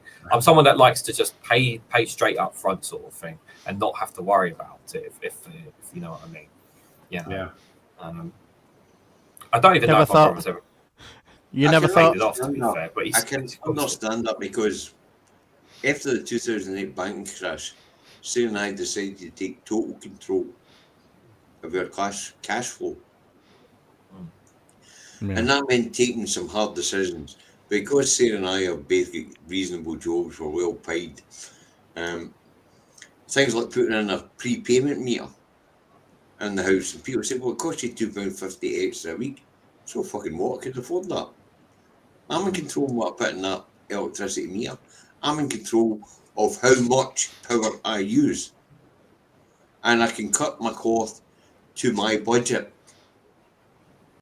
I don't think about that. You just said the key word there, Davey, and that's control. You're in control. That's the worst. The worst thing is when you are not in control, and that's the thing that I despise more than anything. Is when there's a saying I say, when circumstances are out of your control, is the worst possible thing, because it makes you feel When we look at helpless. things that Sarah and I can be in control in, like cost of internet, cost of electricity, cost of phone connection, that sort of thing, then Sarah and I opt for options where it allows us to decide what we're spending each month. So we basically pay as we go Sims. So my internet and mobile phone charges are probably a lot lower than most, because we get offers through the year for the phone company where the usual 20 or 30 or 40 pound we spend on mobile phone and internet is offered at half price and things like that. So for example, right now for a £10, Sarah and I get unlimited calls, unlimited internet, and no one wants to internet for 40 gigs of internet. Sarah and I get through. You might cut out there, Davey. Yeah, I'm still there, Again. mate. Sorry, the last little bits there got cut out again. Yeah, struggling to hear you there, mate. I apologise, folks. I live in a rural area, as usual know. Just get Charlie off the wires, and you'll get Charlie off the mic, and it'll be all right. No, Charlie can't get anywhere near the wires. They're very rooted through the roof at this point in time. I have to say, I was getting slightly worried earlier on when Davy's cat came on, and with Graham's dog, I thought we were going to have a cat and a dog scrapping live on live stream. Nah, I didn't have Scrapping at the screen. You can't see them. She's blind as a bat. She can't see them. Oh, And well, even when she could see cats, she wasn't particularly bothered by them. I've had a few Jack Russells in my life, and they've always people always say Jack Russells, yappy little bastards, and she is a little bit yappy sometimes. But she's never been cruel to. She's never been snappy. She's never been like one that would snap at cats or dogs or people ever. She's always been a quite well-behaved dog in that aspect. We had a Patterdale. As soon as she saw a cat, eyes grew like footballs, bulging out of her head, ready for attack. My last Jack Charlie Russell, I had evil. Charlie lived in our garden for a couple of years because we had a dog at the time, and the dog would have ate Charlie. No messing. Buster was just a fucking monster. I like this interesting. I like that, Roger Define, you just said there. Like I had a dream job. I was a photographer for a while. Was a nightclub DJ of my own night and record label. To be honest, it's not always cracked up to me. You end up doing nothing else but working, and it comes down. And that's a very fair point. You're like, what good is a life if all you're doing is working non-stop? And this comes back to the cost of living, and this ties back to the whole cost of living crisis, because this is the one thing. There's all this talk about doing reducing our work days from 5 hours to 4 hours. And we know that there are certain people who are against it, despite the fact that it actually gives people a bit more freedom to kind of do what they want.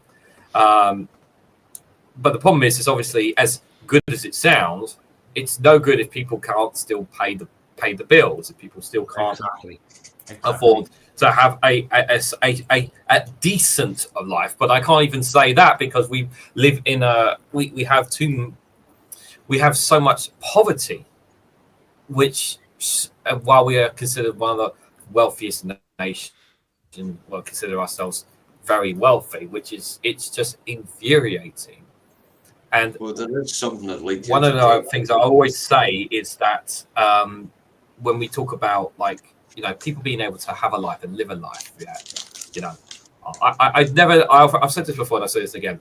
I'm very fortunate in the situation that I am in, because if I wasn't in this situation where I am living now, I would be working a 40+ hour shift. I probably wouldn't be doing this YouTube channel as much. I was doing it I was doing it for a while working, but I certainly wouldn't be doing as much as I'm doing now. I'd be like I'd be working there and then doing this and then doing other stuff and whatnot. And it's just like I would have no time for life. I would have no time for my partner. I would have no time for like wrestling because I love wrestling. It's a nice hobby of mine. It's my getaway from all this kind of stuff, you know.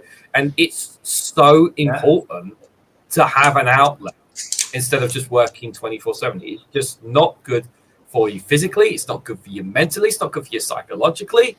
And it's just what kind of a life if you are just working all the time. Like I feel sorry for people who have to. I really do feel sorry for people who work 40, 50, 60 days a week. Sometimes working 6 days a week and only getting 1 day off. Like, and they spend what do they spend most of that day? Probably sleeping, if not just going to get what their basic essential needs.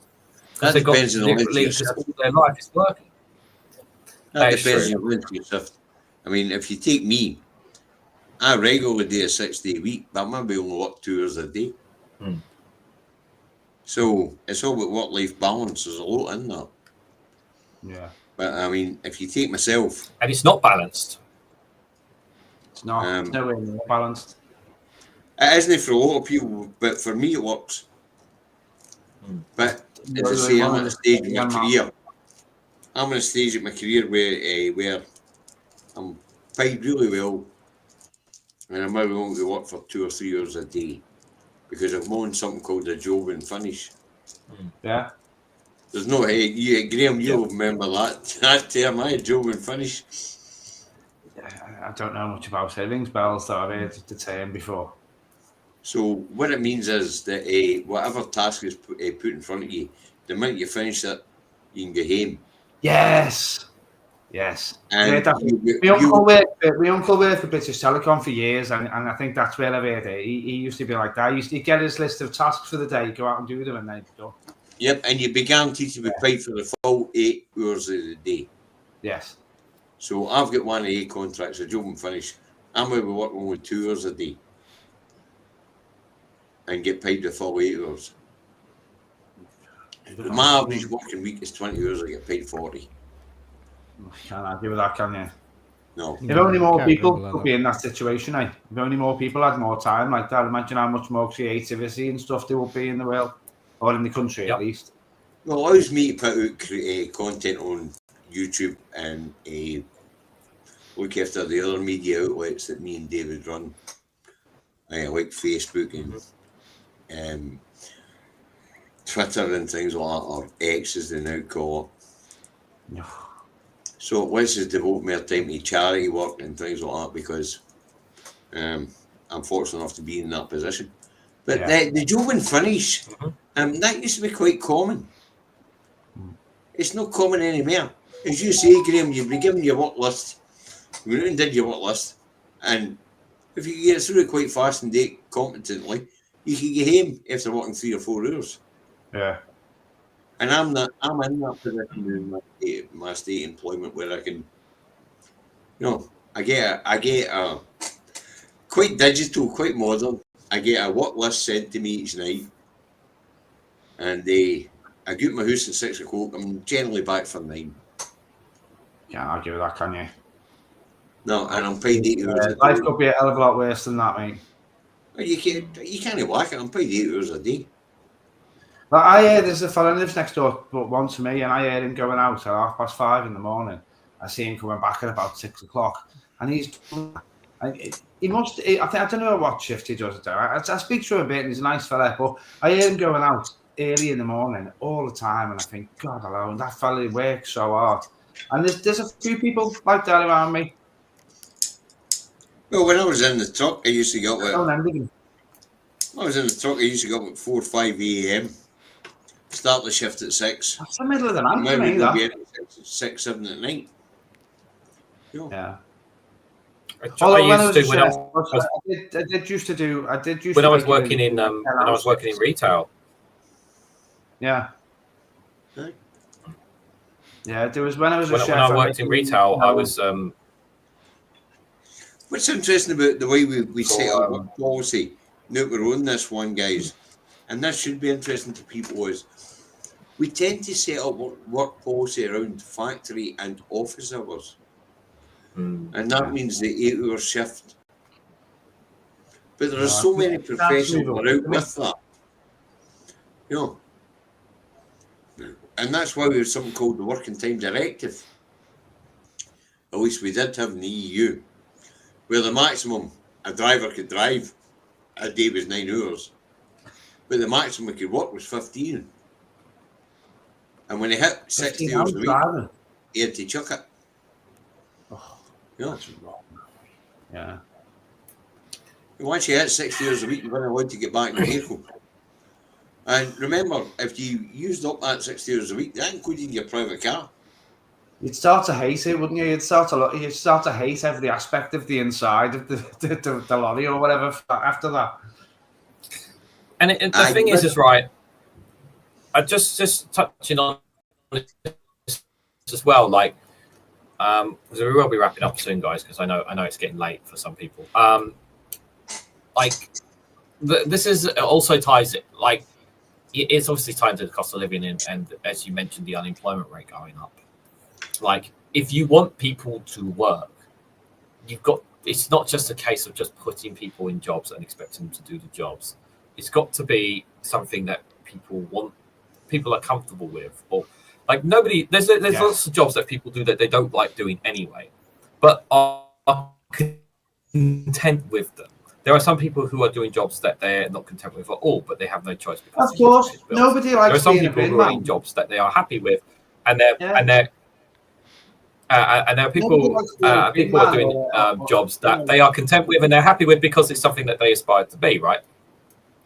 And this is where, again, it just goes back to like cost of living again, because like if the government generally cared about getting people back into work, and it's all well and good saying, is my mic cutting out? Oh, I'm sorry, I don't know why my mic is cutting out. No, you're all right. I've been going live for a while. We will be wrapping up soon, guys. Don't worry. The point is obviously, God, I'm losing my train of thought now because I saw that. Oh God, I completely lost my train of thought now.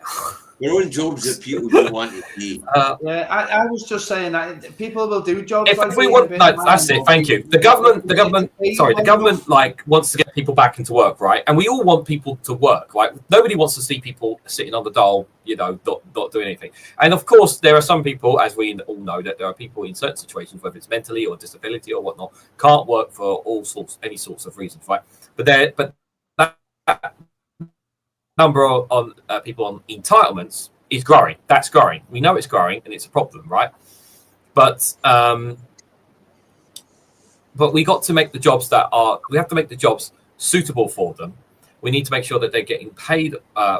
Jobs are suitable for them, that they're at least content with, and that they're getting paid well enough so that they don't find themselves on the entitlement system. But the problem is, there's so many jobs out there that they're not like that, and that's a big problem. It's meant to do with where the jobs are regularly. Sorry, location matters as well, of course, yes. Yes, of course. If you're living in a metropolis and the job's picking fucking strawberries in a farm 20 miles away, that's a problem. If you're living in a city and the only jobs that are available, and we talk about the million jobs on the job site for the UK government, you have to look at what they actually are. Mm. They're either highly specialised or they're rural. Or they're jobs that people don't want to do. Like Graham's point about nobody wants to be a bin man. But they do it because they know at the end of that 25 years in public service, they'll get a decent pension. Yeah, and they should be better paid than they are. Of course they are. Or ambulance drivers and things like that. These are horrible jobs. But if they're well paid enough, people will do them. But at the moment, they're not. The thing is, we learned through the pandemic that the most important person was the smallest cog in the wheel, the fucking cleaner. Absolutely, man. Well said, yeah. Yep. And all of a sudden, we realised that the fucking cogs and the wheels were upside down. Yeah. Because the most important person in the workplace is the person that keeps the place hygienic enough for you to work in it. Yep. I thought that was relevant through the pandemic. How quickly did we forget that? Yes. I thought it might change. The truck driver, the cleaner, and the security guard become denigrated again as low-paid jobs. Yeah. Yeah. Yeah. when during that pandemic, they were the most important things that anybody did. Mm-hmm. They cleaned the touch points every time somebody went through a door. Yeah. The delivery driver that made sure there was food in his fucking supermarket to make sure you ate. All of a sudden, we realised the Prime Minister was a fucking minion. And the Queen was the bastion of society. Interesting what health, what these crises can do when it comes to perception of people. All of a sudden, the nurse, the Queen was the most important people on the planet. Guys, my internet is starting to break a little bit, so we are going to have to wrap up. Yeah, no, fine. But just before we do, Darren, you want to have the last word on this all, because you haven't had a chance to speak on it. I've forgotten what we were talking about. Darren? I was just engrossed in the conversation. I was just engrossed in the conversation. Cost of living. Cost of living. I know. Oh, Jesus Christ. Yeah. I just feel sorry for the kids because they haven't got a chance. They haven't got a chance, have they? They've no chance of ever owning their own homes. No. Not unless parents are going to chip in. And so my lad, he works for that pub restaurant that we shall not mention. That has that wild man with dodgy haircut. He works in kitchens. One that I mentioned in my videos quite often when talking about and it's so my daughter and they have absolutely no chance. See, the thing is, I've said this before. I'm incredibly lucky because I own my own home. We bought it in the 90s. For about £32,000. Now you won't get a garage door for that nowadays, would you? There's absolutely no chance. And I'm the same, Darren. I bought my house for $31,500. Yeah. Well. So I just think I'm just incredibly lucky that I don't have to worry about barring that the house burns down. Touch wood, never happens. But you know, I'll be settled here, and I won't have any problems in that situation. But I look at the prices nowadays, and I think up here it's about, you won't get an house for about anything less for 120, 130 grand up here, and you know what I mean. And like the deposit for us are about $1,500. Nowadays it's about 30,000. And with the cost of living crisis, what kids have got chance? What? I'll do it, Darren. I had a 100% mortgage. I had me. And on top of that, I lent my money to do the place up when I bought it. Yeah. You know, and that only came to £31,500. Yeah. You know, times have changed real, and you're right. It's about the kids and their future, and the hope, and there is no hope at this point in time. I mean, I feel sorry for young Reganelite there. I mean, he's in the renters market. I'm not young. 37 is not young for me. If his not young. 37 feels young to me, mate. You're young, he is. But hey, I wish I was still 37. If his landlord decides they want to sell up because they decide to retire to the Caribbean, then this young fella's on the street. It's not that, unfortunately. But listen, I've got to stop, guys, because the internet is breaking up here, I'm afraid. So, guys, I want to say a massive thank you to everyone who's come along tonight. Thank you for those who gave gifted memberships or super chats down below. It's greatly appreciated. I want to say thank you, Dave McGuinness, Graham Price, and David Blasé for coming tonight. I really appreciate you guys giving your time to come on here and talk about all these different subjects. It's been very fascinating. I hope you guys found it interesting, informative, helpful in any way, shape, or form. It's good to have these discussions. And there will be another roundtable next month. I've got Jenny, Random Scottish History, and Wichigoff on for next month, which I'm very excited to have both of them on. So that'll be a lot of fun. Mm-hmm. Yes, I know. I'm really looking forward to that for that one as well. And And I think apart from that, I've only got the usual live streams, and then the Eco Flake show with One Angry Pagan early December. But I don't have anything else planned for December because obviously, the Christmas time is very busy to schedule anything. But of course, guys, just a quick reminder before we go, Daily Blasé will have his Friday Frolics tomorrow at 5 p.m. So do join him for that. I'm sure he's going to have plenty for us. Yeah. Yes. I do enjoy doing myself. And do check out. The thing for me is I go to work at 6 o'clock at night, and so I miss an hour on graphics, but I still listen in because I know exactly what direction it's going in. And that's guys, make sure you do check out Graham Price's Power to the People's as well. Great content he does there as well. So if you're not subscribed already, please subscribe. And of course, guys, before you see me tomorrow morning at 11 a.m., make sure you are on the Two Davies channel at 10:30 tomorrow morning, or Dave McGuinness is going to put you on the naughty step. Isn't that right, Dave? Probably. If you're late. I don't know if you're there on time, you don't need to go to the naughty step. If you're late. Remember, folks, the naughty step isn't just a naughty step. I put a candle under it to make sure you burn your arse on the way up. Because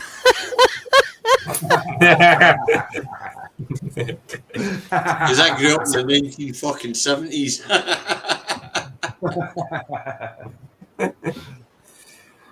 Okay, guys, thank you all again for coming along, and take care as always. And we will do this again, I'm sure, in the new year at some point, the three of us. So, okay, guys, thank you all for coming along. Take care and good night, everyone. Good night, everybody. Night, everyone.